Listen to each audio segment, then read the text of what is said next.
Pasti ada di antara teman-teman yang pernah melakukan hal ini, yaitu sholat di dalam kereta api, tapi sholatnya dalam keadaan duduk.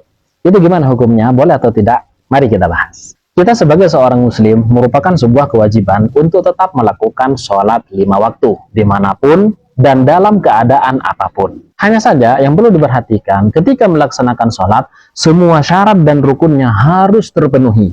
Mulai daripada bersucinya itu harus terpenuhi, termasuk rukunnya. Kalau di dalam kitab Safinatun Najah itu disebutkan ada 17. Mulai daripada niat, takbiratul ihram, berdiri bagi yang mampu. Nah, berdiri bagi yang mampu. Kenapa duduk? Apakah sakit? Atau karena apa? Kalau memang dia puyeng, tidak apa-apa. Kalau memang dia itu apa istilahnya kan mabuk darat istilahnya ya, itu boleh duduk.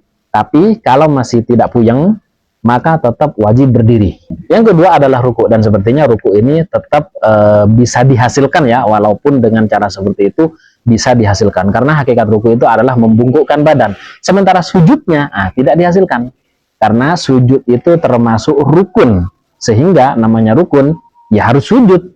Kalau sujud konsepnya itu kepala berada lebih rendah daripada bokong, dan bokong lebih tinggi daripada kepala. Itu ketentuan daripada sujud. Sehingga ketika salah satu rukun tidak dilaksanakan, dia tidak berdiri, dia juga tidak sujud, maka jelas sholatnya tidaklah sah. Dalam sholat juga ada syarat. Apa itu? Yaitu menghadap kiblat. Sebagaimana kita tahu di dalam kendaraan, maka tidak akan menghadap kiblat, atau jarang sekali kendaraan yang menghadap kiblat. Kesimpulannya dari semua yang kita bahas ini, itu sholatnya tidak sah. Nah, kan itu sudah sholat, ya tetap sholatnya tidak sah karena rukun dan syaratnya tidak terpenuhi, atau salah satu dari rukun syaratnya itu belum terpenuhi. Nah, sholat seperti ini di dalam mazhab Syafi'i disebut dengan sholat li hurmatil waktu, untuk memuliakan waktu.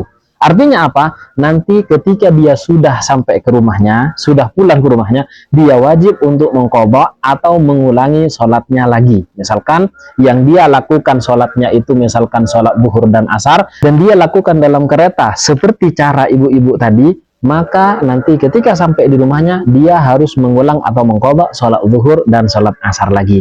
Begitu ketentuan di dalam hukum Islam.